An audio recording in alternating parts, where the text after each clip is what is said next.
नमस्कार विद्यार्थी मित्रांनो, सुज्ञ पालकांनो व माझ्या सर्व शिक्षक बंधू आणि भगिनींनो, अगदी अल्पावधीतच 4 लाखांपेक्षा जास्त विद्यार्थ्यांपर्यंत पोहोचलेले आपल्या सारे शिकूया या यूट्यूब चॅनेलवरती मी सचिन कोकणे सर्वांचं सहर्ष स्वागत करतो।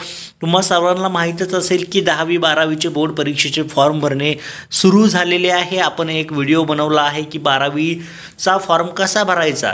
त्याचप्रमाणे आता 10वीचे सुद्धा फॉर्म भरणं सुरू झालेलं आहे आणि अनेक विद्यार्थ्यांनी मागणी केल्यानंतर आपण इयत्ता 10वीचा बोर्ड परीक्षेचा फॉर्म कसा भरायचा या संदर्भातला हा अतिशय महत्त्वाचा व्हिडिओ आहे। त्यामुळे शेवटपर्यंत पहा, नक्कीच तुम्हाला 100% 10वीचा ऑफलाइन बोर्ड परीक्षेचा फॉर्म अगदी व्यवस्थित भरता येईल हा व्हिडिओ पाहिल्यानंतर। पहा विद्यार्थी मित्रांनो, तत्पूर्वी बोर्डाकडून त्या ठिकाणी एक महत्त्वाची सूचना दिलेली आहे की नक्की कोणत्या प्रकारची डॉक्युमेंट्स त्या ठिकाणी आवश्यक आहेत। त्याप्रमाणे सूचना तुम्हाला तुमच्या वर्ग शिक्षकांनीही दिलेली असेल। तर documents required for the Maharashtra SSC registration 2021, तर त्या संदर्भातला अतिशय महत्त्वाचा मेसेज या ठिकाणी दिलेला आहे। तो म्हणजेच पहा विद्यार्थी मित्रांनो, candidate will have to submit their SSC application form before the last date notified by the board. It is vital to ensure that all the following documents information are kept ready before starting the application form process. All the details mentioned in the application form should be filled with care such that there are no mistakes in the final application form. असं म्हटलेलं आहे, म्हणजे व्यवस्थित तुम्हाला carefully संपूर्ण माहिती भरायची आहे असं हे बोर्डानं नोटीस दिलेलं आहे। आणि याच वर्षीचं नोटीस आहे, तुम्हाला दिसत असेल 2021 साठीचा फॉर्म भरण्यासाठीचं नोटीस हे बोर्डाच्या वेबसाईटवरती दिलेलं आहे। तर नक्की कोणत्या प्रकारची डॉक्युमेंट्स तुम्हाला वापरायची आहे ते आपण या ठिकाणी पाहून घेऊया। त्यानंतर आपण फॉर्म कसा भरायचा लगेच पाहणार आहोत। तत्पूर्वी पहा विद्यार्थी मित्रांनो, तुम्हाला तुमचं आधार कार्डचं झेरॉक्स शाळेला त्या ठिकाणी द्यायचं आहे, ते घेऊन जायचं आहे। त्यानंतर मोबाईल नंबर आवश्यक आहे, ईमेल ID आवश्यक आहे। त्यानंतर ह्या 2 महत्त्वाच्या गोष्टी त्या ठिकाणी आवश्यक आहेत। परंतु विद्यार्थी मित्रांनो, तुमच्या फोटोचे तुम्हाला 2 फोटो त्या ठिकाणी आवश्यक असणार आहेत। 2 फोटो कॉपीज आवश्यक असणार आहे, कारण की एक फोटो हा तुमच्या फॉर्मवरती असेल आणि दुसरा फोटो हा तुमचं ज्या ठिकाणी साईन म्हणजे तुमची एक सही त्या ठिकाणी घेतली जाईल त्याच्यावरती, आणि एक तुमचा फोटो त्या ठिकाणी चिटकवला जाईल, जेणेकरून पटकनी स्कॅन करून तुमचा त्या ठिकाणी फोटो आणि सही स्कॅन करण्यासाठी आवश्यक असणारे फोटो आणि सही घेतली जाईल। म्हणजे अशा पद्धतीने तुम्हाला ह्या संपूर्ण डॉक्युमेंट्सची आवश्यकता आहे। त्यामुळे ही नसतील तर तुम्ही लवकरात लवकर तयार करून घ्यायची आहेत, किंवा एखाद्याकडं झेरॉक्स नसेल तर झेरॉक्स काढून ठेवायची आहे। त्याचप्रमाणे मोबाईल नंबर प्रत्येकाकडं असेलच, ओके। आणि शक्यतो चालू मोबाईल नंबर तुम्हाला शाळेला द्यायचा आहे, जेणेकरून तुम्हाला सहज काही प्रॉब्लेम झाला तर शाळा संपर्क करेल। पहा विद्यार्थी मित्रांनो, या ठिकाणी तुमच्या समोर दिसत असेल की 2021 साठीचा बोर्ड परीक्षेचा फॉर्म तुमच्या समोर प्रत्येकाला दिसत असेल। पहा म्हटलेलं आहे, Maharashtra state board of the secondary and higher secondary education Pune 411004 application for the admission to SSC examination of the February March July August 2020-2021 अशा पद्धतीने सांगितलेलं आहे। तर त्या ठिकाणी असणाऱ्या कोणकोणत्या गोष्टी अगदी केअरफुली तुम्हाला भरायच्या आहेत ते मी या ठिकाणी डिटेल्समध्ये सांगणार आहे। पहिला हा जो मुद्दा आहे 1A विद्यार्थी मित्रांनो, तो आहे इंडेक्स नंबर।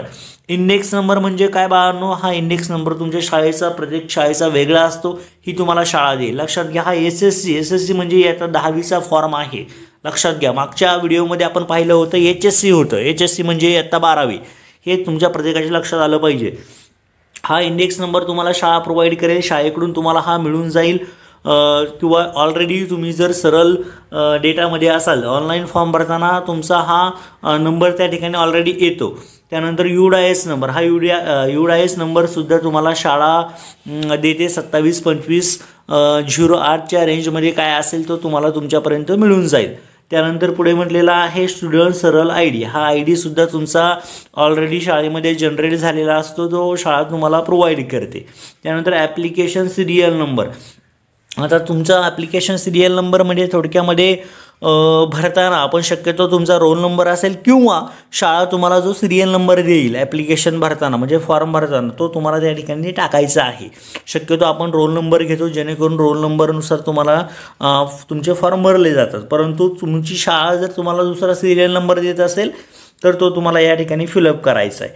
त्यानंतर सेंटर नंबर. आता तुमच्या शाळेचा सेंटर नंबर किंवा सेंटर नंबर म्हणजेच तुम्ही ज्या ठिकाणी परीक्षा देणार आहात त्या परीक्षा तेथील सेंटर नंबर त्या ठिकाणी तुम्हाला फिलअप करायचा आहे. तो ऑलरेडी तुम्हाला शाळा देते. म्हणजे तुमचा बोर्ड कोणत्या शाळेमध्ये आहे. तुमच्या शाळेमध्ये असेल तर तुमच्या शाळेचा त्या ठिकाणी केंद्र क्रमांक असतो किंवा तुमच्या शाळेचे विद्यार्थी दुसऱ्या शाळेमध्ये जर जाणार असतील तर तेथील तुम्हाला केंद्र क्रमांक शाळा प्रोव्हाइड करते. आता प्रत्येक शाळेचा केंद्र क्रमांक मी सांगू शकत नाही, परंतु विद्यार्थी मित्रांनो लक्षात घ्या, कारण की आपले सर्व विद्यार्थी हे संपूर्ण महाराष्ट्रातले आहे आणि प्रत्येक बोर्डाचा किंवा प्रत्येक केंद्राचा नंबर हा वेगवेगळा आहे.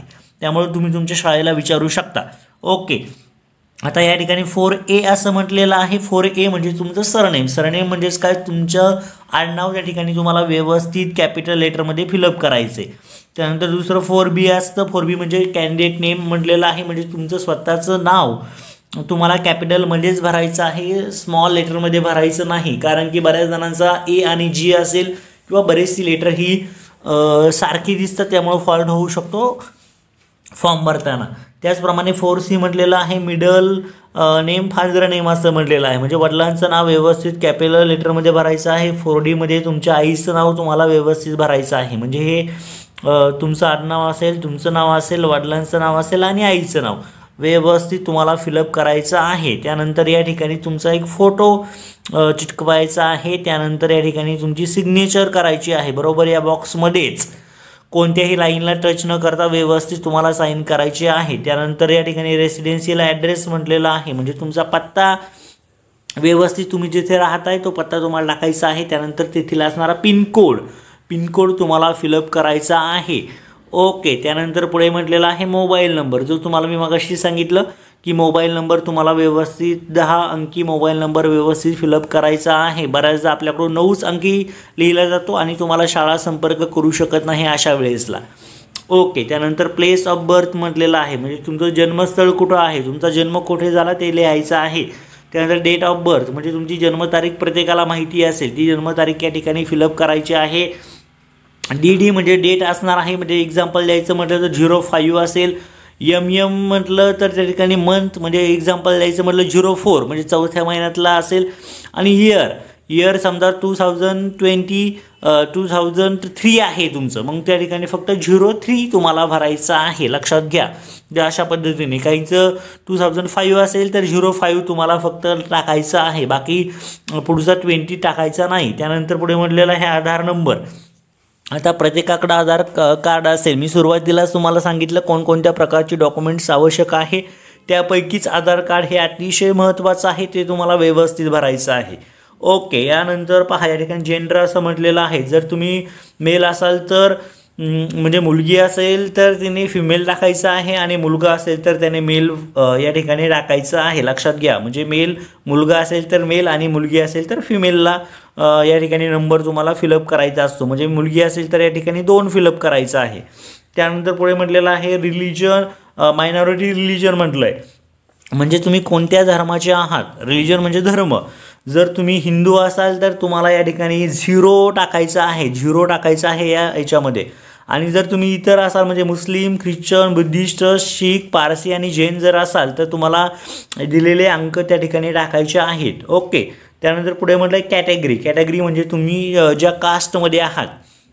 ओके, तर त्याच्यामध्ये जर तुम्ही SC कास्टमध्ये असाल तर SCचा 1 आहे, ST 2 आहे, त्यानंतर A 3 आहे. म्हणजे अशा पद्धतीने संपूर्ण दिलेलं आहे. जर तुम्ही ओपन कास्ट जर असाल तर तुम्हाला त्या ठिकाणी 9 नंबर टाकायचा आहे. म्हणजे इतर भरपूर असे तुम्हाला ऑप्शन दिलेले आहेत. तुम्ही ज्या ऑप्शनमध्ये येत आहेत तो ऑप्शन तुम्हाला त्या ठिकाणी फिलअप करायचा आहे. एक्झाम्पल द्यायचं म्हटलं तर समजा तुम्ही ओपन कास्टचे आहात तर तुम्हाला या ठिकाणी 9 आकडा टाकायचा आहे, 09 पुट करायचा आहे. लक्षात घ्या. त्यानंतर पुढे म्हटलेलं आहे दिव्यांग.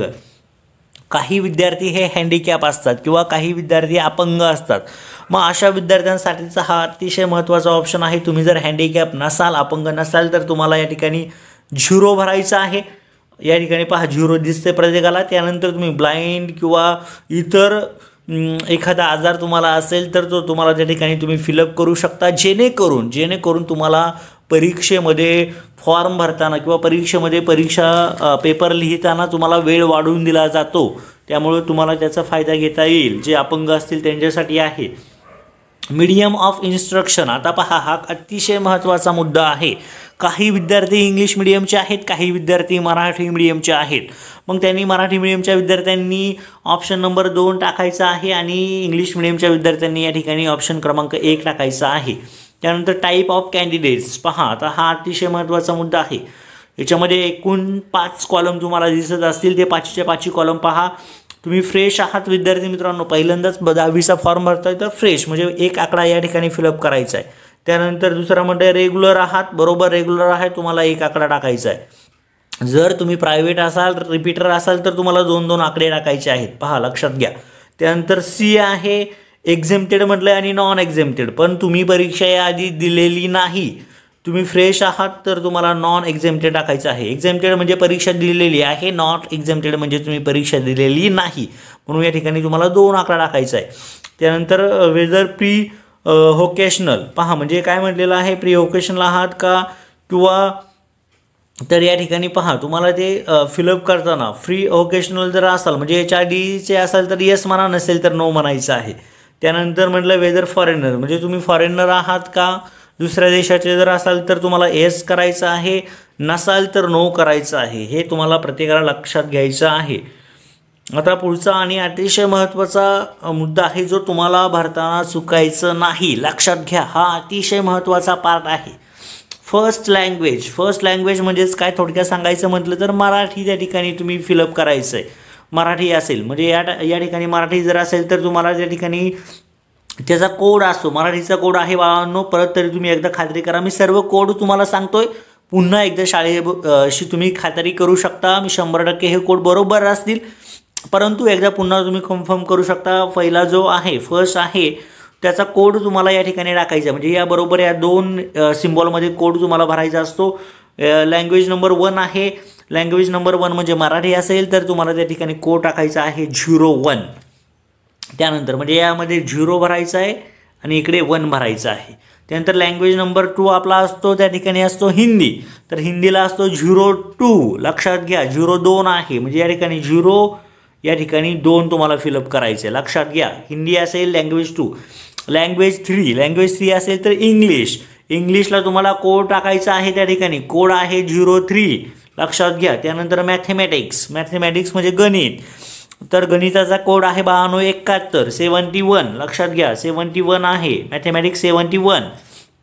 त्यानंतर पुढे आहे सोशल सायन्स अँड टेक्नॉलॉजीचा आहे 72. सायन्स आणि टेक्नॉलॉजीचा किती कोड आहे 72 आहे. त्यानंतर सोशल सायन्स येथे फिलअप करायचं आहे बाळांनो, इथे फिलअप करायचं आहे. सोशल सायन्सचा असतो बाळांनो 73 आहे. आणि बाकीचा ICTचा वगैरे तुम्ही शाळेमध्ये विचारून घ्या. प्री व्होकेशनल जे कोर्स आहे म्हणजे जे रिपीटरसाठी असतं फक्त, त्याचेसुद्धा तुम्हाला कोड मिळून जातं. शाळेमध्ये तुम्ही रिपीटर आहात तर तुम्हाला शाळेमधून त्याचे कोड मिळून जातील. Okay. Grade subject for handicap असं म्हटलेलं आहे. हँडिकॅपसाठी ग्रेड सब्जेक्ट कोणते असतील तर त्याचासुद्धा तुम्हाला कोड मिळून जाईल. आता दुसरी एक महत्त्वाची गोष्ट मी तुम्हाला कोड महत्त्वाचे सांगितले की लँग्वेजसाठी असेल म्हणजे त्यामध्ये मराठीसाठी 1 असेल, हिंदीसाठी 2 असेल, इंग्लिशसाठी 3 असेल, मॅथमॅटिक्स 71 आहे म्हणजे 71 आहे, सायन्स 72 आहे, सोशल सायन्स म्हणजे समाजशास्त्र आपण त्याला म्हणतो 73 आहे, आणि तुमचा जो जनरल मॅथ असेल तर 74 आहे. म्हणजे हे कोड तुम्हाला या ठिकाणी असे बरोबर 2 याच्यामध्ये भरायचे आहेत. आता त्याच्या पुढचा एकच मुद्दा तुम्हाला भरायचा आहे, ही बाकीची माहिती तुम्हाला भरायची नाही. तुम्ही जर फ्रेश असाल, पहिल्यांदा परीक्षा देत आहे, तुम्हाला ही माहिती भरायची नाही. परंतु जे दुसऱ्यांदा परीक्षा देतात रिपीटर विद्यार्थी आहेत त्यांना ही संपूर्ण माहिती भरायची असते. म्हणजे तुम्ही कोणती परीक्षा दिलेली आहे, प्रायव्हेट स्टुडंटला साठी आहे ती. परंतु या ठिकाणी तुम्हाला दुसरा एक कॉलम दिसत असेल लँग्वेज ऑफ ॲन्सर कोड. लक्षात घ्या, म्हणजे तुमचा जर पेपर, आता पहिला पेपर आहे मराठी, मग तुम्हाला मराठीसाठी या ठिकाणी 1 लिहायचं आहे. दुसरा असतो बाळांनो हिंदी. हिंदीसुद्धा तुम्हाला हे हिंदीचा कोड तुम्हाला या ठिकाणी टाकायचा आहे. इंग्लिश असेल, इंग्लिशसाठी कोड असतो 2, तो तुम्हाला फिलअप करायचा आहे. म्हणजे व्यवस्थित लक्ष ठेवा. पेपर मराठीमध्ये जर असेल तर 1 टाकायचा असतो, जर 2मध्ये असेल, इंग्लिशमध्ये असाल तुम्ही तर तुम्हाला 2 टाकायचा असतो. अशा पद्धतीने तुम्हाला व्यवस्थित या ठिकाणी माहिती फिलअप करायची असेल, प्रत्येकाला समजलेला असेल. आता total number of exception claimed या ठिकाणी तुम्हाला कोणतंच टाकायचं आहे. रिपीटर विद्यार्थ्यांसाठी ते आहे, रिपीटर विद्यार्थी फॉलो करू शकतात. त्यानंतर मागची सुद्धा बाजू विद्यार्थी मित्रांनो तुमच्या समोर आहे, परंतु हे संपूर्ण मुद्दे 18, 19 आणि 20 हे रिपीटर विद्यार्थ्यांसाठी आहे. त्यामुळं जे रेग्युलर विद्यार्थी आहे त्यांनी या ठिकाणी कोणतीच माहिती भरायची नाही. तुम्हाला ही संपूर्ण जी माहिती आहे लास्ट एक्झाम सीट नंबर म्हणजे ज्यांनी परीक्षा ऑलरेडी दिलेली आहे त्यांनी या ठिकाणी फिलअप करायची आहे.